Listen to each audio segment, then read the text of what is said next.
C'était un grand moment, je suis heureux, je suis très fier pour la jeunesse de Côte d'Ivoire, je suis fier de mon pays, je suis fier de mon président et je crois que la Côte d'Ivoire est de retour. Aujourd'hui nous avons un tel stade en Côte d'Ivoire pour la jeunesse, pour les sportifs. Les impressions sont très bonnes et aujourd'hui c'est la fête, c'est la joie. Au plan sportif, il n'y a rien à dire. Nous avons aujourd'hui l'un des plus beaux complexes sportifs africains. Je peux dire que la CAN 2023 a déjà été une réussite. Parce que la difficulté dans nos pays de façon générale, c'est les infrastructures. Et je pense qu'aujourd'hui, avec l'inauguration de ce stade, je puis témoigner que la Côte d'Ivoire est au top de l'organisation en termes d'infrastructures pour la CAN 2023. Donc c'est une réussite, une fierté pour la Côte d'Ivoire, une fierté pour l'Afrique de l'Ouest.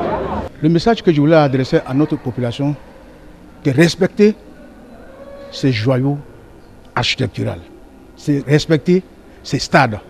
Vous savez, la vie c'est une continuité. Vous avez vu le stade de Faux-Boigné, ça est toujours là, c'est préservé. Et je demande à la population d'Anyama de faire tout pour préserver ces beaux stades, pour l'intérêt même de nos enfants, pour l'intérêt de la Côte d'Ivoire. C'est une réalité et ça est là, de visu, cette cité. Ce temple du sport, du sport en général, de la culture, est implanté à Anyama, notre belle cité, la cité de la Kola.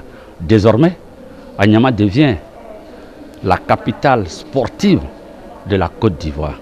En ayant ce stade aujourd'hui, quel est l'argument qu'on pourrait utiliser demain pour ne pas permettre à la Côte d'Ivoire d'être à la pointe par rapport aux grands événements?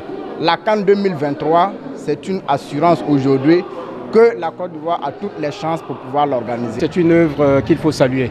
C'est une œuvre qui va apporter beaucoup à la jeunesse ivoirienne, au monde sportif, qui va hisser la Côte d'Ivoire dans les premières loges du sport africain. Je pense que c'est important, d'autant plus que ça marque l'étape numéro 1 en vue de la CAN 2023. C'est un stade qui est magnifique, qui nous met déjà à la mesure des stades internationaux. N'oublions pas que le stade de Faux-Boigné a été construit depuis des dizaines d'années. Donc déjà c'est magnifique, c'est à l'image du pays. Disons que c'est un avant-goût de la CAN 2023.